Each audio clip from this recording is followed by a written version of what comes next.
আপনি বলেন আপনার নিরাপত্তা আপনি নিশ্চিত করবেন। আপনি বাংলাদেশের নাগরিক, এই নাগরিক আপনি আপনার দেশের মাটিতে আপনি থাকবেন ঠায়ের মতো দাঁড়িয়ে, রাষ্ট্র হবে আপনার সঙ্গী, আপনার প্রতিবন্ধক না। কিন্তু ওই ধর্মভিত্তিক রাজনৈতিক দল তারা আপনার পদে পদে প্রতিবন্ধকতা তৈরি করবে, তারা সস্তা রাজনীতি করেছে। আমার এক ভাই বলল ৭১ আমরা তাদেরকে দেখেছি ২ লক্ষ মা বোনের সম্ভ্রম হানি করতে রাজাকারের ভূমিকায় অবতীর্ণ হয়েছে। তাদের হাতে বাংলাদেশ নিরাপদ না।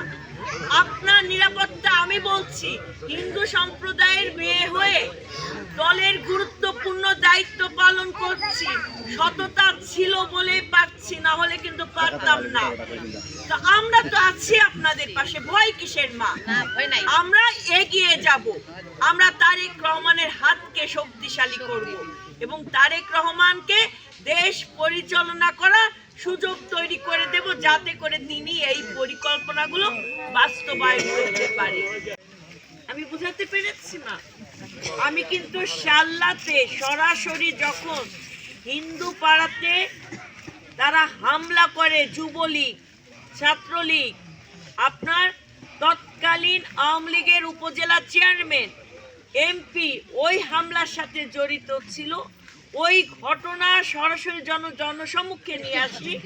তার 4 দিন পর আমাকে সন্ত্রাস বিরোধী মামলায় গ্রেফতার করা হয়। তো সেই মামলা কি? একটা জঙ্গি মামলা। আপনি বলেন হিন্দু সম্প্রদায়ের একটা নারী নেত্রীকে একটা জঙ্গি মামলায় গ্রেফতার করে 3 মাস কন্ডেম সেলে তারা রেখেছে। তো এখন তো সেই আওয়ামী লীগ তো পালিয়ে গিয়েছে না? এখন আপনার ভোটের নির্বাচনে আপনাকে অংশগ্রহণ করতে হবে না? এই নির্বাচন আমাদের জন্য খুবই গুরুত্বপূর্ণ। এটা দেশ রক্ষার জন্য, এটা স্বাধীনতা সার্বভৌমত্বকে রক্ষা করার জন্য, এটা আমাদের বাংলাদেশের সকল সম্প্রদায়ের মানুষের নিরাপত্তা নিশ্চিত করার জন্য, বিশেষ করে হিন্দু সম্প্রদায়ের নিরাপত্তা নিশ্চিত করার জন্য এই নির্বাচন অত্যন্ত গুরুত্বপূর্ণ। সেটা কেন এখন বলছি? সেটা এই কারণে, এই নির্বাচনে অংশগ্রহণ করছে বাংলাদেশ জাতীয়তাবাদী দল বিএনপি, এই নির্বাচনে অংশগ্রহণ করছে জামাতে ইসলাম, অংশগ্রহণ করছে ইসলামী আন্দোলন, অংশগ্রহণ করছে আরো কিছু নব্য রাজনৈতিক দল, যাদের সত্যিকার অর্থে দেশ পরিচালনা করার কোনো অভিজ্ঞতা নাই। সেই জায়গায় বিএনপি বিগত দিনে 3 বার রাষ্ট্র পরিচালনা করেছে। দেশনেত্রী বেগম খালেদা জিয়া জনগণের ভোটে নির্বাচিত হয়ে তিনি রাষ্ট্র পরিচালনা করেছেন। এই বিএনপির অভিজ্ঞতা আছে সেই রাষ্ট্র পরিচালনা করার, তাই না মা? আপনি এখন দেখেন বিএনপির প্রতিদ্বন্দ্বী কোন দল, আপনাকে বিবেচনা করতে হবে না? আমার হিন্দু সম্প্রদায় মা বোনেরা যেন কোনোভাবে নির্যাতনের শিকার না হয়, আপনাদের যেন এই ভিটে মাটি ছেড়ে অন্য কোন দেশে পাড়ি জমাতে না হয়, সেই নিরাপত্তা আগামী আমরা আপনাদেরকে নিশ্চিত করব। এই পঞ্চগড়ে আমাদের 1 আসনের প্রার্থী, মনোনীত প্রার্থী ব্যারিস্টার জনাব সবচেয়ে বড় দৈন্যতা হবে আমরা বাংলাদেশি, এই বাংলাদেশে আমরা আমাদের যোগ্যতার ভিত্তিতে আমরা আমাদের অবস্থান যেমন আছে আরো মজবুত করব। আমাদের সন্তানরা আগামী দিনে মেধা দিয়ে, যোগ্যতা দিয়ে তারা বড় বড় জায়গায় তারা কাজ করবে।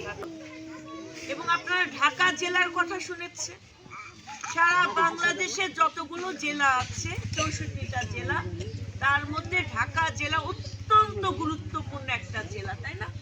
রাজধানী, ঢাকার রাজধানী। সেই রাজধানী ঢাকা জেলা বিএনপির সাধারণ সম্পাদকের দায়িত্ব পালন করছে আমি নিপুণ রায়চৌধুরী। সেখানে কি আমার নেতা জনাব তারেক রহমান কখনো কি ভেবেছে যে নিপুণ রায় চৌধুরী একজন হিন্দু সম্প্রদায়ের মেয়ে, সে একজন নারী, তাকে এত বড় একটা জেলার দায়িত্ব দেওয়া যাবে না? এটা কি কখনো ভেবেছে তিনি? ভাবে নাই। তিনি বিবেচনা করেছেন সাংগঠনিক দক্ষতা, রাজপথে সাহসী ভূমিকা, তিনি বিবেচনা করেছেন দেশপ্রেম আছে কিনা এবং দলের প্রতি তার কমিটমেন্ট ঠিক আছে কিনা, সেই বিবেচনায় তিনি আমাকে ঢাকা জেলার দায়িত্ব অর্পণ করেছে, তাই না? ঠিক এইভাবে করে আমাদের হিন্দু সম্প্রদায়ের অনেক নেতারা আছেন আমাদের সেন্ট্রাল কমিটিতে খুব গুরুত্বপূর্ণ দায়িত্ব পালন করছে।